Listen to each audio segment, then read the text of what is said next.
Shalom Aleichem.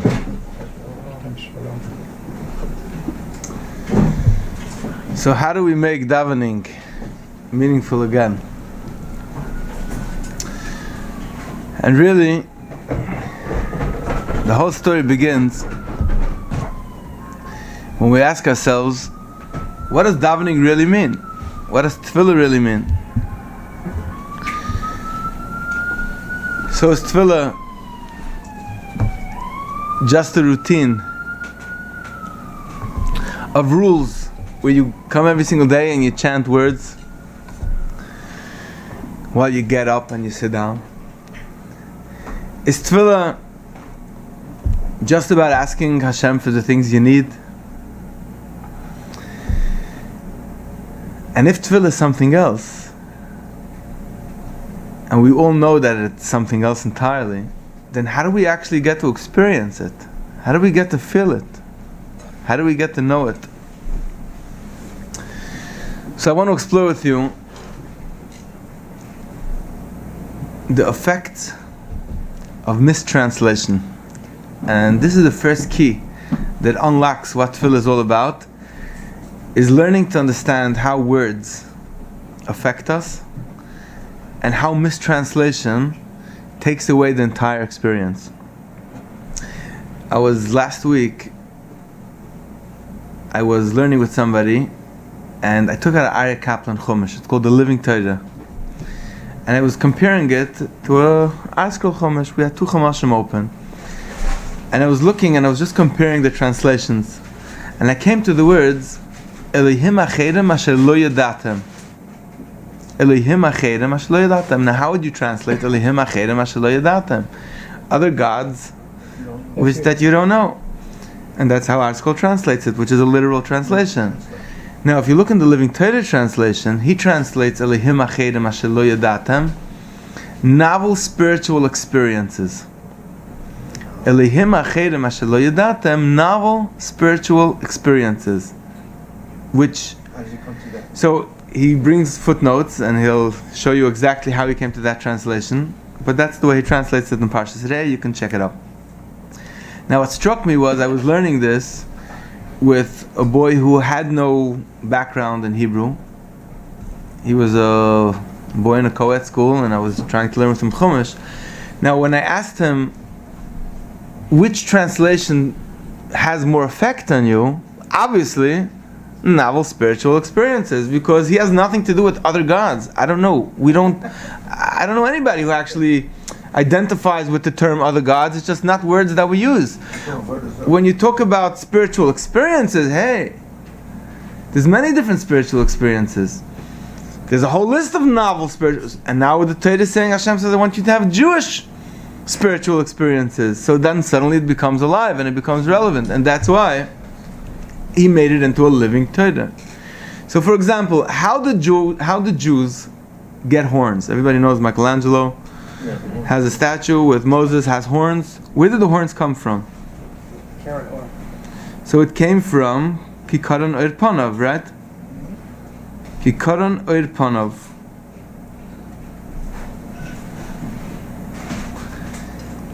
Kikaron Oir Panav was Saint Jerome. There was a Saint Jerome that went and he translated Kikaron Oir Panav as Keren, as Karnaim, as horns. And from that translation, Jews grew horns, and for years Jews had horns. From a mistranslation. So whenever we have words, we have to realize that we're a generation that's been lost in translation. There's tons of words that we've been taught and have been mistranslated, and therefore we have no way how to experience it any longer. So for example, let's start with the main word, tefillah. How do you translate tefillah in English? Prayer. Now prayer is basically a Christian translation. If you look in Tanakh and you look at the root words of where the word tefillah comes from, I found 3 places. I did some research and I found 3 places. There's one translation where it says Re'ei panecha lo pilolti. And Rashi says that means a lashon machshava. I never thought that I'm going to see you. Loi pilalti. Yaakov and Yosef. He said, I never believed that I never thought I'm going to see you. So then pilalti comes from thinking. What? Thinking. Thought. Machshava.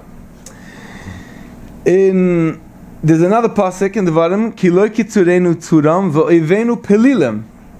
And in that context, the word pelilim means, yet our enemies judge us. So pelilim comes from the root word of judges, of judging. The Alter Rebbe, in Torah Aram Parashas Teruma, says that the word tefillah comes from naftule elikim neftalti, like a teufel kli cheres. And he says, and Unkeles brings it, and Rashi brings it, is a lashon chibur, a lashon of connecting, of bonding, of cleaving.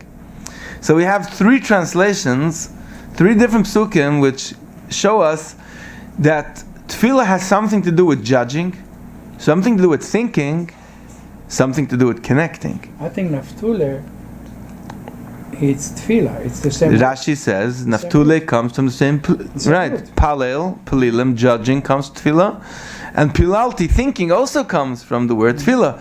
So then you start wondering, so how in the world did tefillah turn into prayer? And if that's a mistranslation, then what is tefillah? What is tefillah?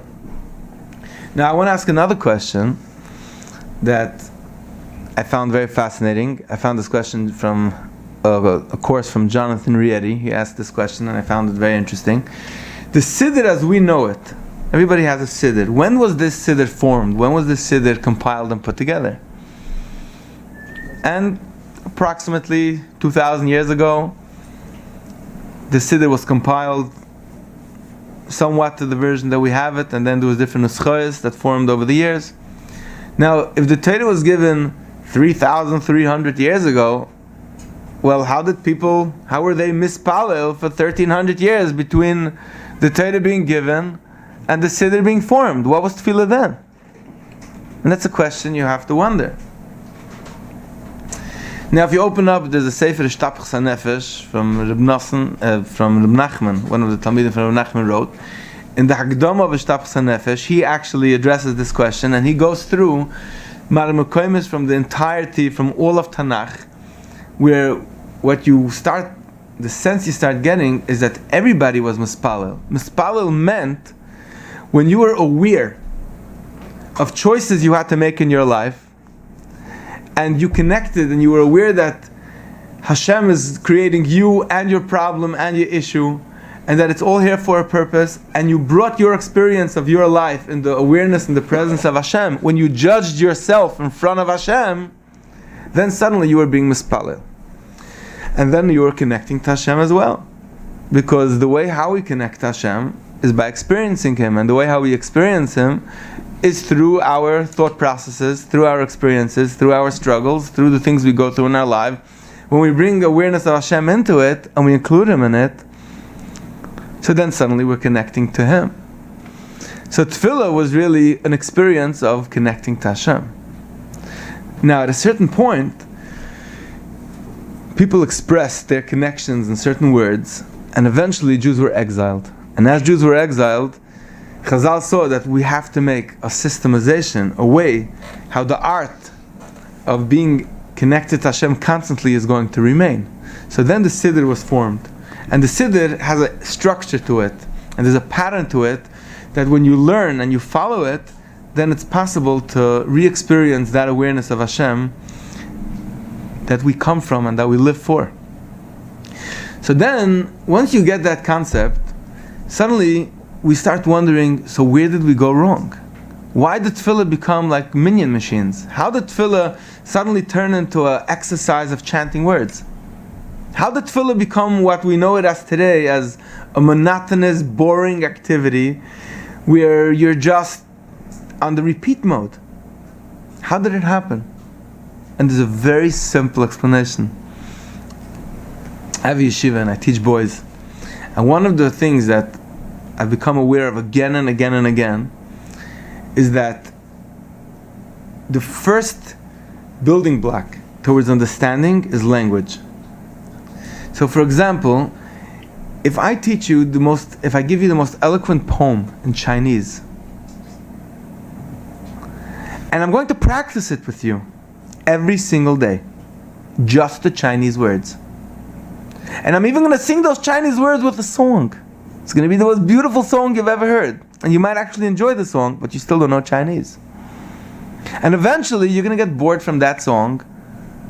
And eventually, you're going to have so many rules and restrictions making you say those words and repeat it again and again and again that you're just going to be waiting. When can I just check out? How long do you want me to repeat words that are meaningless to me? It makes no sense. If tefillah is the time when we're aware and we're connecting to Hashem, when we make children practice words that they don't understand and they don't even know how to decipher again and again and again, so what we're really doing is practicing with them to disconnect. We're practicing not to experience. We're practicing boredom. We're practicing monotonous chanting. How long do you think it's going to last? Now, all we need to really do is follow a few simple steps. Now, Jonathan Rieti, that's what he teaches. He has this teacher training program where he teaches people how to make sure that the children know the words. And he has 303 root words that when you learn those words, you actually find those words again and again. Plus he teaches you the prefixes with the suffixes, and there's an entire infrastructure that he created to make sure that all children understand the words and are able to translate it. However, many people do already know the translation. They know the words, and they still don't find any meaning to it. Why? And here's a concept where Chassidus comes in, and where Chassidus gives you a new understanding of how can we make tefillah meaningful again.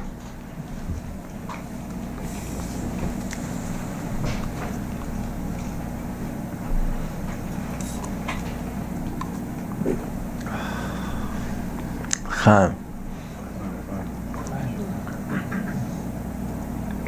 So, I want you to come along on another insight that I found from Jonathan Rieti. However, if you look in Likutei Torah, Torah, and you learned anything from the Alter Rebbe, you'll see that one of the biggest questions that Chassidus grappled with was how can you demand from a person v'ahavtas Hashem alekecha, you should love Hashem? How could you demand from a person you should love v'ahavta l'reacha kamoicha? You can tell somebody to eat broccoli, but how can you tell him to love broccoli? He doesn't love broccoli. And the answer, which the Alter Rebbe talks about again and again and again, and it's really Lashon Rambam, that v'hechi haderech la'avosoi v'yirasoi. How is it? What's the path to ahava v'yira? V'shosh yizboinen ha'adam b'maisa v'bruya v'nefloyim v'yira mehem chachmosoi miyad u'oyev u'mishabeach u'mefoyer u'mesav v'tayve gedoyle leid Hashem ha'godl. So the Rambam says that the path towards emotional experiences is through the mind, and the path of the mind is through thoughts.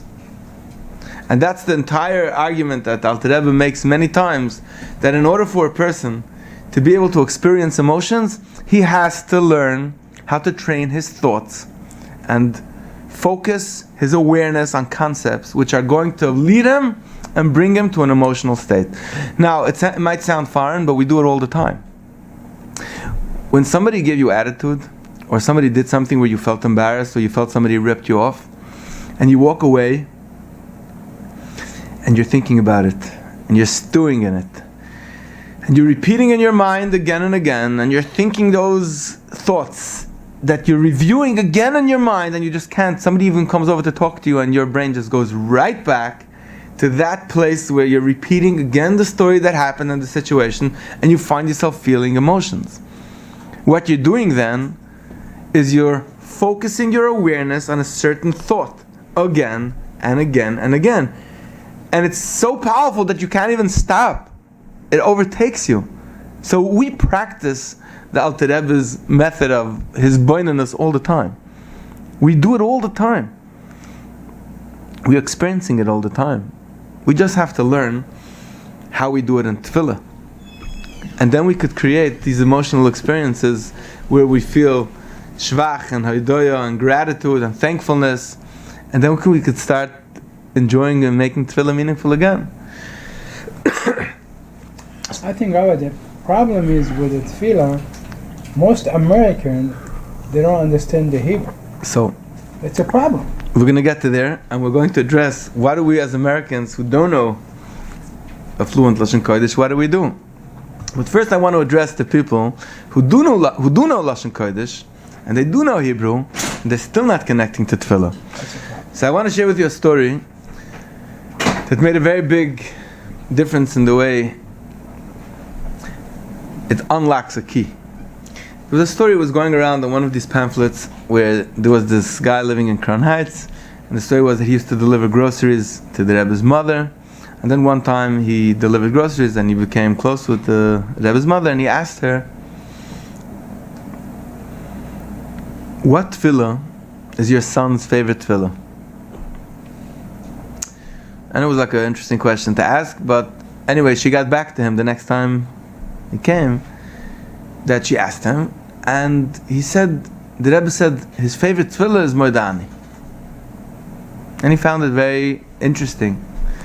And then years later he writes that he was learning a maimed from the Rebbe, where the concept of the maimed is, what's the touch of the words? Moedani lefonecha, melechai v'kayel, shechazarta bi nishmasi, you returned my soul, b'chemla with great rachmanas, Rabba emunasecha, Rabba, how great is emunasecha, your faith. And the Rebbe said, great is your faith in who? Great is Hashem's faith in you. Thank you, Hashem, for having great faith in me. So every day when a person gets up in the morning, what you're really thanking is saying, thank you, Hashem, for believing in me. Thank you, Hashem, for never giving up hope on me. Now that's a concept in Chassidus. Rabba Munasecha, which is relevant to every single person.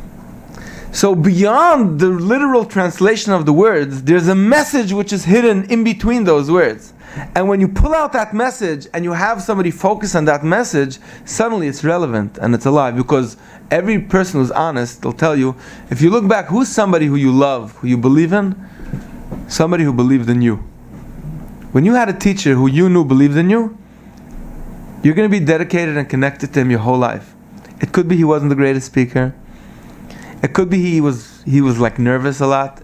And it could be he even smacked you up. But if you felt that he believes in you, then he gave you the most important thing in the world. He gave you faith in yourself. So can you imagine if we would take a child, and before we teach him Moedani, we teach him the message that when he wakes up he says, thank you Hashem for believing in me. Thank you Hashem for never giving up on me. And then as you teach him the words Moedani, that becomes the message that the words Moedani are imparting to him. And he practices it every single day. Now practice makes perfect. Practice downloads information. But I need information to download. Tefillah is amazing. It's repetition. But what am I repeating? Every piece of Tefillah has a message which is relevant to you in your life today. And when you get that message and you verbalize it, so then it's possible through repetition to walk around with messages downloaded in yourself that Hashem believes in me. Hashem cares about me. Hashem never gives up hope on me. He invested himself. He gave me a neshama. And he gave it to me only because he believes in me. And he's expecting me and he knows that I have the ability to do something productive with it. And that creates an awareness. Now can you imagine if we would take every piece of tefillah and we would figure out what the message of that tefillah is? And now listen to this. If I ask you, what are you thankful for water? I ask you, are you thankful that there's water? What are you thankful about water? And you might start wondering, okay, what am I thankful about water? Well, I guess that I could drink it. Yeah, I don't know, maybe there's rain. I guess water is a good thing. I would assume that water is a good thing. So there's a very limited amount of thankfulness that I'm going to feel right now. However, if you know I wanna tell you, I took my boys to a place called Yiddish Farm. It's in Goshen. And I had a fascinating experience there, where we went there for many, many hours, and we were cutting wheat for matzahs, and we were pulling out potatoes. There was a lot of work that went on for many, many hours, and we went there a few times in the summer. So we're standing there in the fields, and we're working there, and the sun is beating down, and it's really hot, and when you're hunched over and you're planting seeds, it's fun for the first 15 minutes, but afterwards it really gets hot and itchy. And then you're not used to it, and you get dirty, and there's mosquitoes, and they're biting you, and then you're getting sunburned. And at the end of a few hours of this, you really want to know, like, what happened to the seeds I planted? You know, like, are they really going to grow? And then we asked this guy who runs the farm, we said, so what happens if it's not going to rain? And he said, we're going to have a hunger year. There's going to be a drought. So one week I come to yeshiva, and there's a box of sandwiches. And I asked the boys, I said, whoever wants can take a sandwich. Now these sandwiches, they're coming in plastic containers. You can have tuna fish sandwiches. You can have cream cheese with olives. And they're all closed in these plastic containers. And maybe like 5 boys got up to get sandwiches. And I asked them, I don't get it. Why would only 5 boys get sandwiches? There's a whole box of sandwiches. They said, nah. I said, no, I don't get it. These sandwiches are coming packaged, cream cheese, tuna fish, fresh. Who do you think enjoys a sandwich more? Is it Mr. Bas, the farmer from Yiddish Farm, who he spent an entire season experiencing planting, sowing, praying for water, hoping that water is going to come down from heaven, standing there weeding it, making sure that there's no insects. Then he's going to pull out that wheat, and he's going to go through the entire process until he bakes it, and finally, after months of work, he has actually a loaf of bread. Who is going to enjoy his food more? The guy who has his loaf of bread after working on it for 3 months? Or the plastic container that grew out of a cardboard box? Who's going to throw away food? Only somebody who gets it for free. People who schwitz for their food don't throw away food. And they don't even need to schmear anything on the bread. The bread is it's good. Just bread and water. It's delicious. Because we never get to taste bread anymore. Because we never met bread. We don't know bread. We know cardboard boxes. We don't live in this world anymore. We're separated from the universe. When you come back into the universe, and you actually schwitz, and you produce, and you put in your neshama into it, then you put in your energy, you experience it in a much more powerful way. And then when you get bread, and you say, wow, thank you Hashem for this bread. If I ask Cyril Bas, what are you thanking Hashem for? Oh, he has a lot to thank for. He said, what do you mean? Thank you for the seeds. Thank you for the field that I plowed. Thank you for my body that I was able to put in all those seeds. Thank you for the sun. Thank you for the rain. Thank you for the magic of growth. Thank you for the wisdom. Thank you for the... Thank you. And thank you for my life that you gave me bread. Hazonas ha'olam kulo means something to him.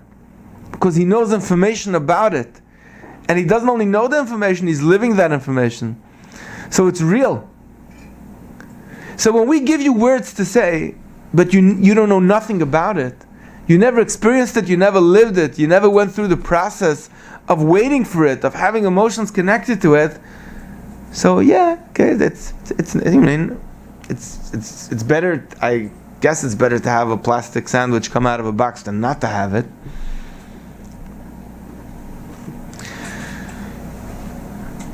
If we teach children about water, if we take the word water, and we have children understand where water, how water, there's a water table, water gets recycled, there's a system of how water evaporates, and how the winds push it up on top of the mountains, and how it runs down from the mountains into streams, and how there's a filtration system that no drop of water was ever added or ever deleted from the entire universe. And you start talking about water that know, and you give them the words about precipitation and words of streams and ponds and lakes, and you give them information, and then you ask them to describe in their words, what am I thankful for? So then when you say Al Natilas Yadayim, then suddenly there's actually Natilas Yadayim. You're thanking Hashem for water, you're thanking Hashem for your hands, for what your fingers could do. But that's only going to happen when they know what they're talking about. And there's no way around that. And it could be that this was never taught to us when we were children, but it's time that we should teach ourselves. And it's time that we should take tefillah the way Chazal set it up. And Chazal and Shulchan Aruch, it says very clearly that there's only certain parts of davening that from a chinuch perspective you have to teach children. Now, if we would re-educate ourselves and we would focus in on Moed Ani, and we would just do Moed Ani for a week and practice, in Chabad, that Chassidim, I once heard from Mendel Futterfeld, how these Chassidim, they would get up in the morning and how they would say Moed Ani. They would sit in their bed and they would put one hand on top of the other with their heads bowed. And that's how they said, Moed Ani lefanecha melech. There's a certain space that you create when you become aware and the words resonate. So I want to share with you this concept. What does the word lev mean? Lev. Heart. Lev. We all know that there's a word lev. Lev means a heart. Avodah shebelev. Eiz avodah shebelev zu tefillah. So, what I found was Hitain as Jonathan Rieti, and you can argue with it, but the concept is very fascinating, that 9 out of 10 times when Chazal say the word lev, it doesn't mean a heart the way we think of a heart. In the entire Torah, it never says the word moyach. In the entire Torah, it never says the word moyach. It never says the word brain. However, connected to the word lev, there's tons of psukim that talk about machshavos liboy. V'chol yetzer machshavos liboy, rak kol hayoim. Rabbis machshavos belevish. You have tons of psukim that are talking about thoughts connected to the heart. But we know that thoughts are in the mind. Because as the way the Alter Rebbe describes it, the heart and the mind can't be two distinct separate entities. The way how we arouse emotions is through a discipline of the mind. So avodah shebelev doesn't mean discipline of the heart. It means discipline of the thoughts of your mind, which will lead to emotions in your heart. Avodah shebelev means discipline of the mind. Now, the mind is something you could discipline. And how do you discipline it? You learn the messages of every piece of tefillah. You find a message that resonates with you. And then you begin practicing, asking yourself the right questions. What am I thankful for in Moed Ani? What am I thankful for in Natilas Yadayim? What does Natilas Yadayim mean to me? When you start going through all of these words, and you start talking about now, who really cares here about roosters, Rabbi say? No, what difference does roosters make in your life that you should make a bracha about it? But if you learn the Mefarshim, and you'll realize that it's really a blessing about your own mind being able to think and to discern between light and darkness, then maybe you'd like to wonder what your mind is all about and what you're thankful for about in your mind. And maybe when you start wondering about it for an extended period of time, then you start becoming aware. And as you become aware, suddenly the words of tefillah become alive again. So the first platform that we're setting up over here is number one. In order to make tefillah meaningful again, we have to know the correct translation of words. We have to know what words mean. We have to know how to read the words fluently. But more importantly, we have to know the messages which are hidden beneath the words. And we have to practice those messages. So before we go on, any questions? Sure. So, once we have that backdrop,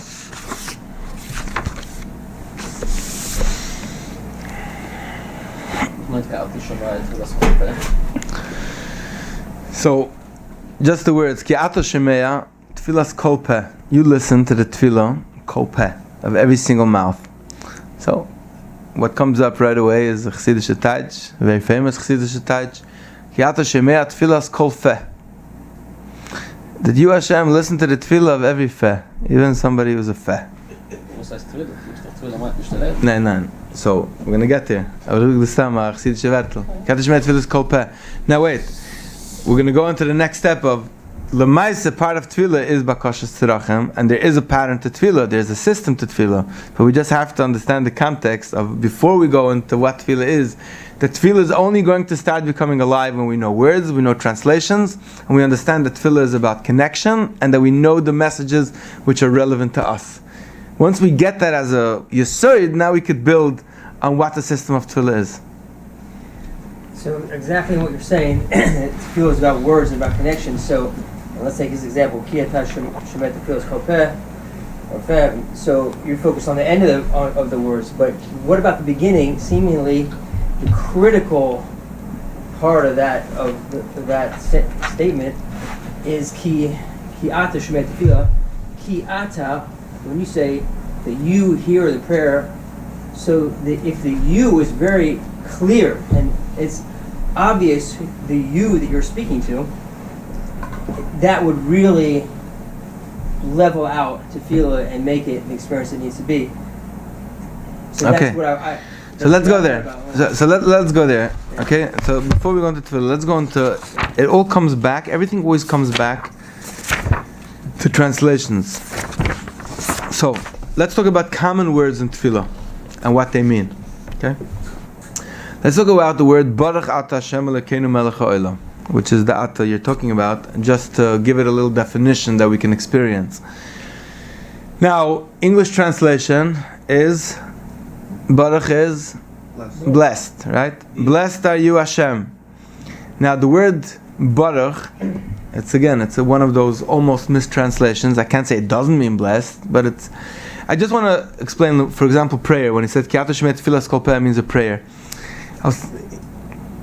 Once upon a time, there were two people that they deeply, deeply wanted a relationship with each other. Or in the mashal of Chassidus, you have this person who, his mamash, he wants to connect to the king. He so badly wants to get to the king. He just wants to be with the king.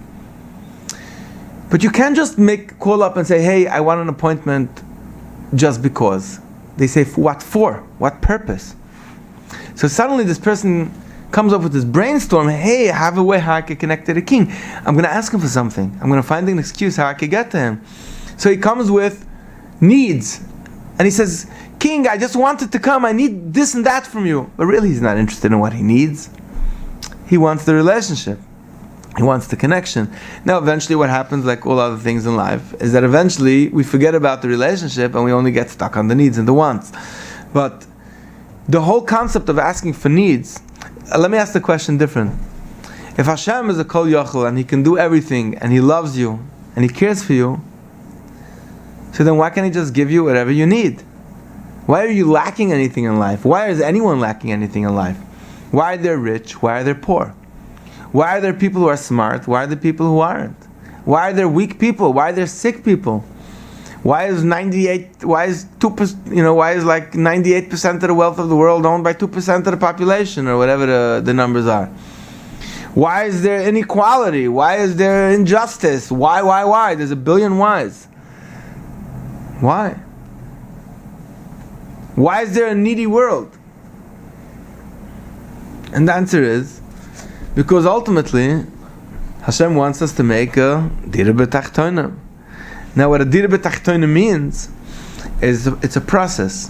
A dira b'tachtonim means, like it says in Chassidus, that there's four worlds. There's Abiyah, Atzilas, Bria, Yetzirah, Asiyah. And the way how these four worlds work is in every person in your personal life, you experience Abiyah all the time. It's not like sometimes people throw out these Chassidish concepts and they think it's like an abstract idea. It's a very relevant, practical idea. You live with it every day. So, for example, if I want to make a clay vessel, I go to the riverbank and I find clay. Now, I have an idea in my mind that I want a keli, I want a flower pot. I want a flower pot. So I have a vision in my mind. I have a chachma, I have a vision, an abstract visualization of a concept. Now I go to the riverbank and I find actual clay. I take that clay and I start forming it, and I start making it into a pot, and I start making dimensions into it, and eventually this pot is complete. And then I take home the pot, I put it into the kiln, it dries, I take home the pot, and I plant a tree in it. I plant in it. Now, what were the steps you went through in order to take this vision and make it real? First, it was a netzal. It was a concept. You had an idea. It wasn't nothing. It was something, but it wasn't actually defined yet. And that's called Atzilus. Then it comes down into Bria, where I actually go and I take the clay. I have physical clay, and then I go through the Yetzirah process where I form it, and then I have it in Asiya. Or if I'm going to build a building, I want a home. Nobody wants houses. Everybody wants a home. What's the difference between a home and a house? A home has an emotion connected to it. A home is a place where you live, where you love, where you laugh. A home is where you build. A house is a physical infrastructure. I'm going home.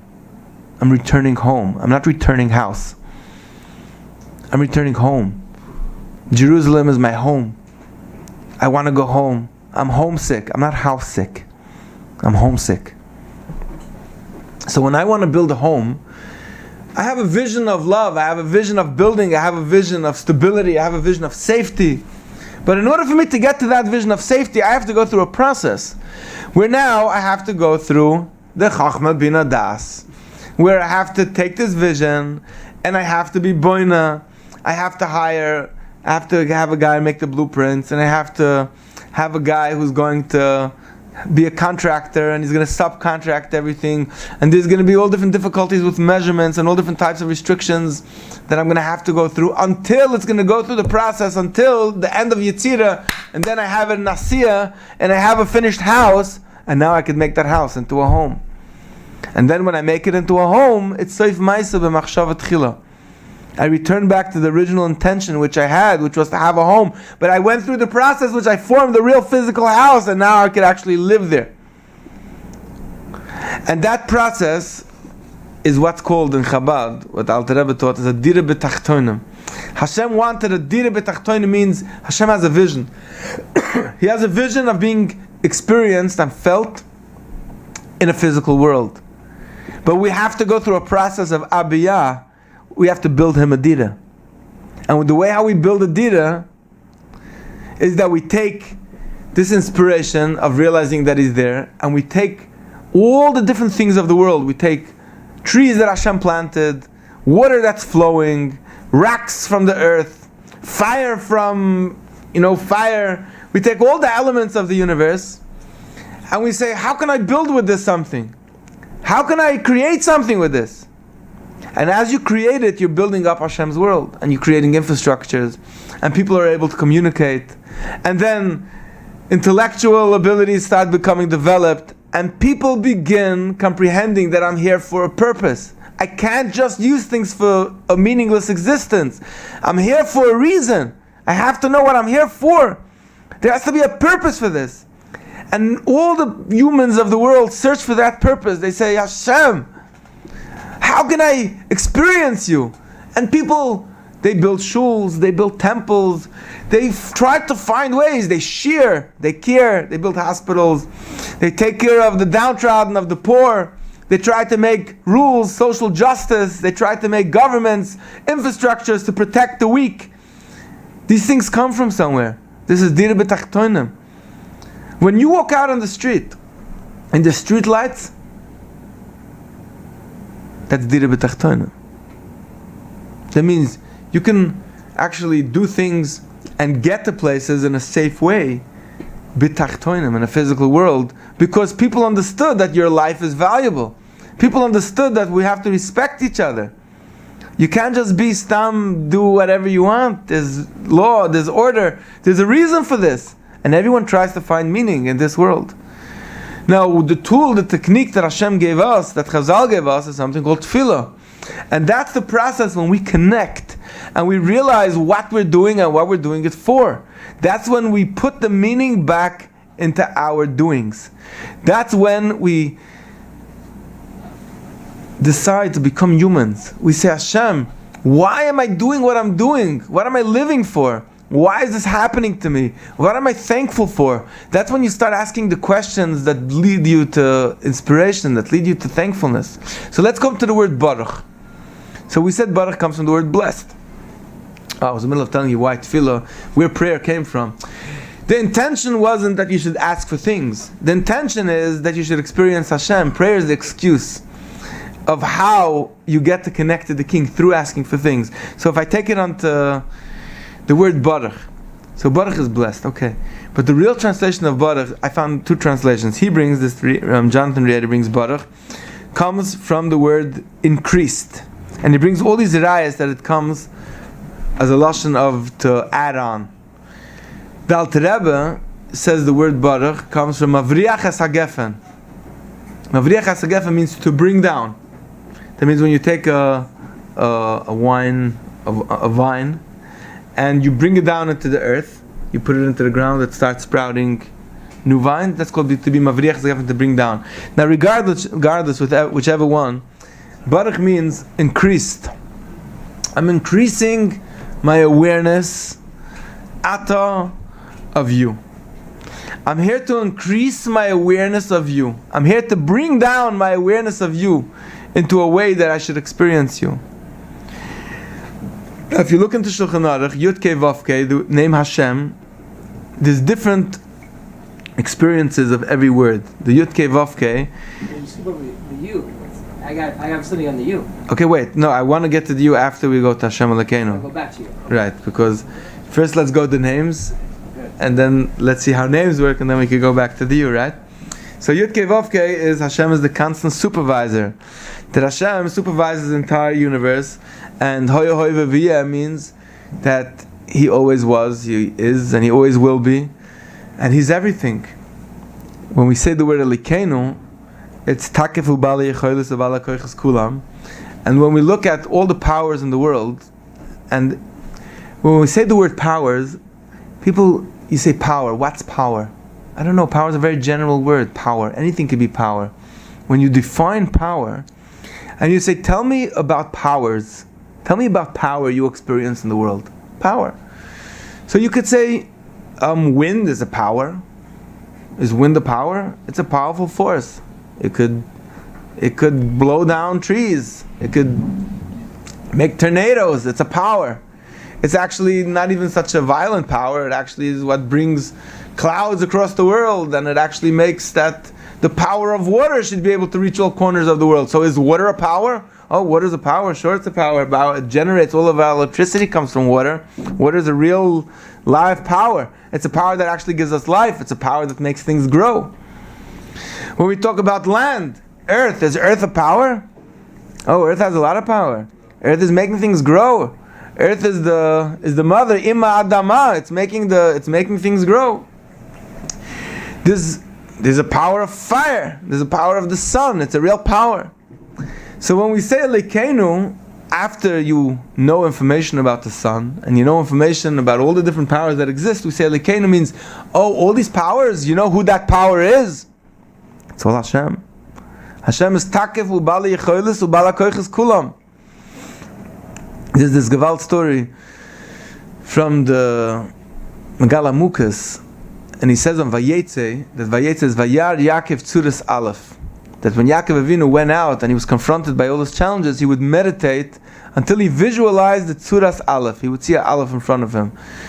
So, I saw from Melech Biderman, he says that once upon a time there was this father, and he had a whole bunch of little kids, and he moved near the jungle, and he was afraid that his kids are going to wander out into the jungle, and he warned them, don't you ever go past that line. Don't ever go past that fence. There's lions there, there's wild animals, beasts, they're going to devour you.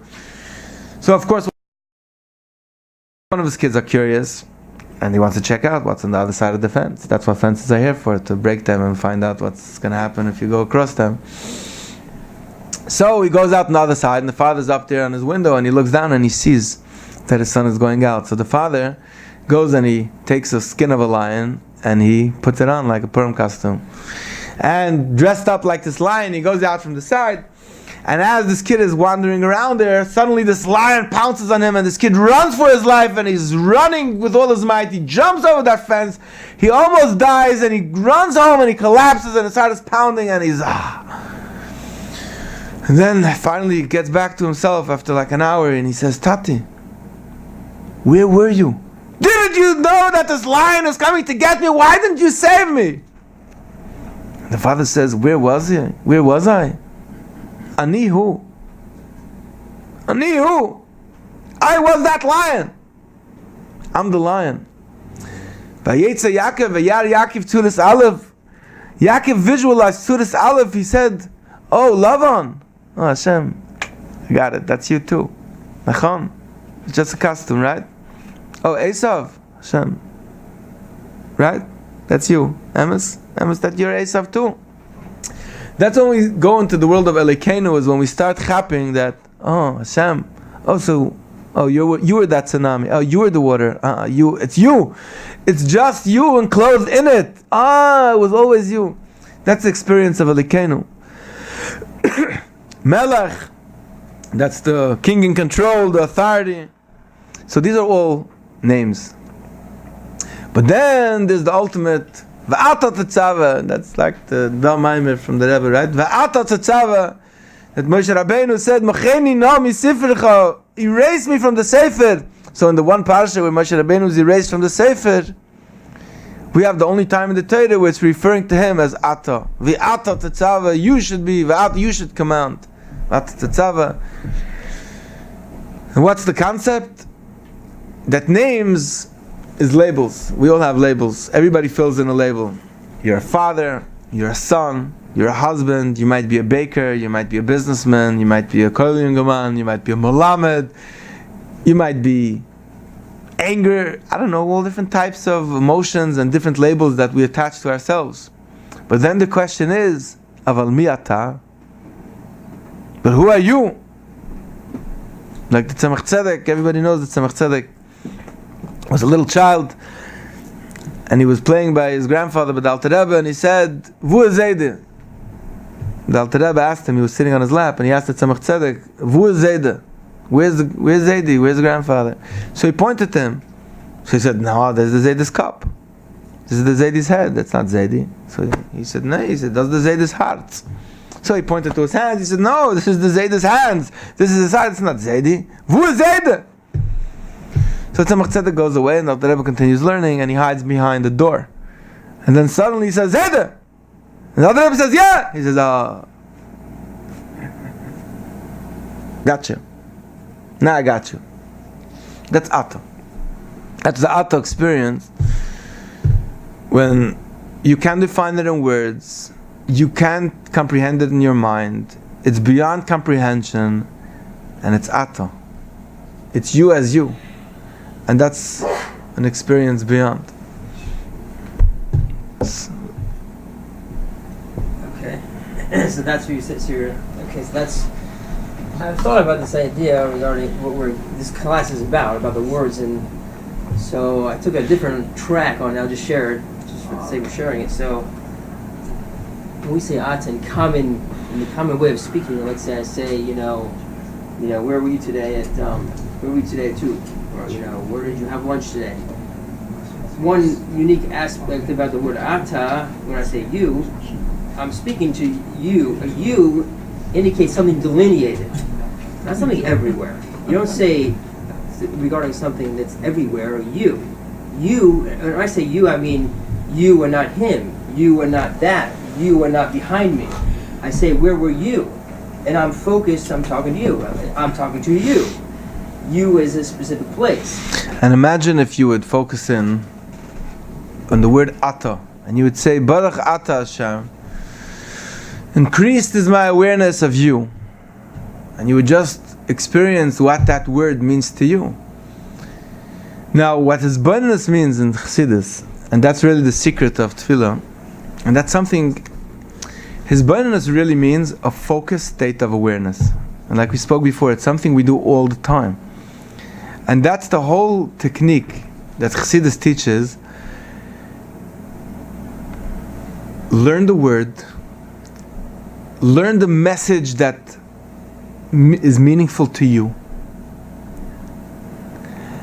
and then sit on it and meditate on it. Focus your awareness on it again and again and again and again and again. And as you do it again and again, it starts expanding, it starts becoming more powerful, it starts reverberating within you, you start feeling it. And that's how Chassidim would daven. You know, all these stories of Chassidim, where they would like have one foot up on a bench, and then they found them 6 hours later, and they were still in the same place. You have all these. I once saw this stolen story of Kalin. There was a Yid, Reb Shimon Friedman, I don't remember his name, in Tveri somewhere, and he was like selling textile, I don't know, some type of merchandise, and the Chassidim were passing by and they wanted to see him. They went to a store, there was a bunch of customers upstairs, they couldn't find him, so they're looking for him. Finally somebody goes downstairs and they find him in the downstairs in the basement, in the cellar. He was like up on a ladder and he was taking down schayra, and he was saying Yachid Chei Olamim, Yachid Chei Olamim, Yachid Chei Olamim. He was in Yachid Chei Olamim. He was in Yachid Chei Olamim. Until like they had to like say Reb Shimon, and he like snapped out, and he was like, oh. And you have hundreds, I don't know, so many of these stories, and you wonder like, what did they do to get there? Like, what happened? There was a process that they went through in order to be there. What does it mean that is Chassidim? What does it mean they weren't here? And that's what it means. That he went into the words Yachid Chei Olamim, and he had a focused state of awareness. He was aware of what Yachid Chei Olamim means to him, and he had an understanding, an experience of it that he was repeating in his mind again and again and again until he lived it, and he felt it, and he was connected to it. And that's what davening was, and that's what davening still is. But the reason why we get frustrated by davening is because we never took the steps to actually focus on things for long extended periods of time. We live with instant messaging. Everything is on a fast pace. We have inspiration that we just listen to in order to repeat to somebody else so we could get points.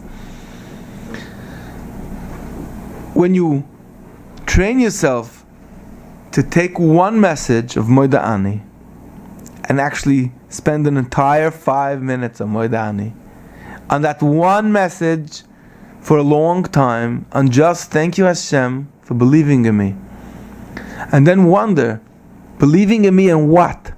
How does Hashem believe in me? He believes in me in what area? Thank you Hashem for never giving up hope in me. Never giving up hope in me where?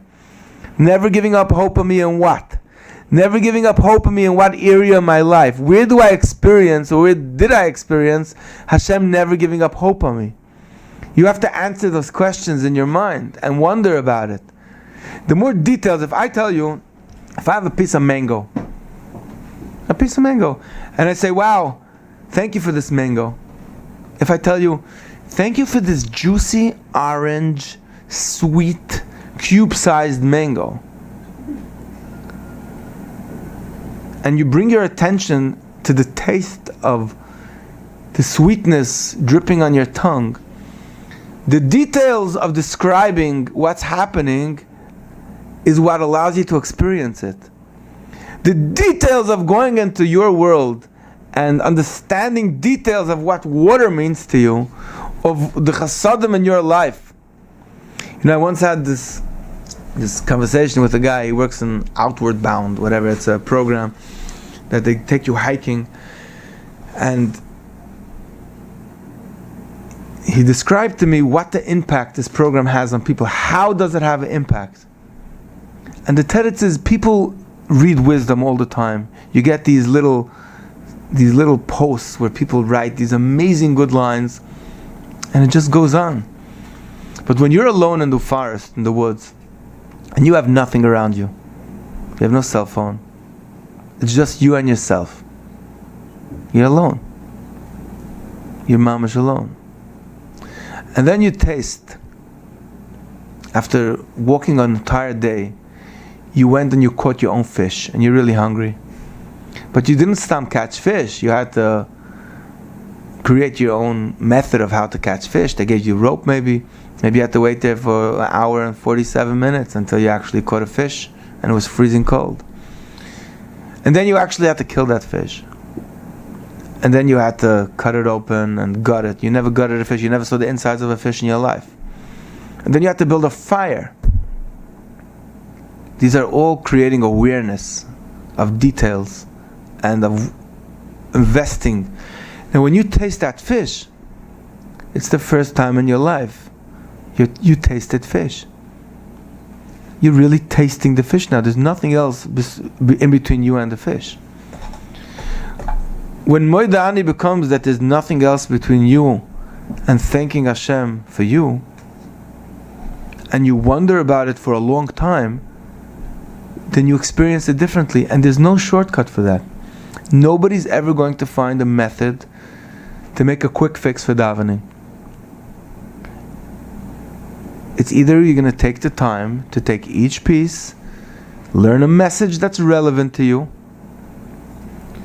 meditate and think about it, and ask the questions, how do I know Hashem believes in me? How do I know? How do I experience Him never giving up hope on me?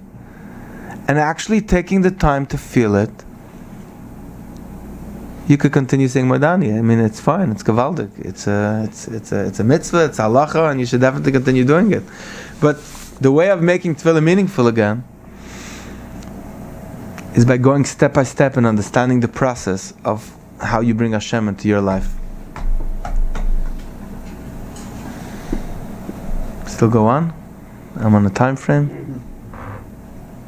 Sumair? Huh? Sharon? L'chaim, thank you all for listening.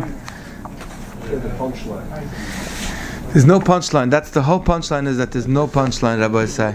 There is no dramatic punchline which you're going to be able to repeat. It's either you're going to put in the work and go through the steps. Steps have to be done before as a hachana, and then eventually it becomes part of your tefillah process. So that's why you should only start with one thing at a time. You should continue davening the way you daven, but take one detail.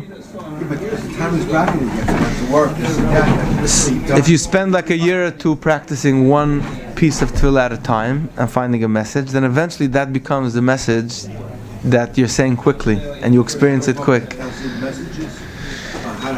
This is a book from Jonathan Rieti. I bought it online. It's called The Living Tefilling Manual. I found it very interesting. But it's Living Tefilling Manual. But you definitely have to apply it on your own. It's not generic.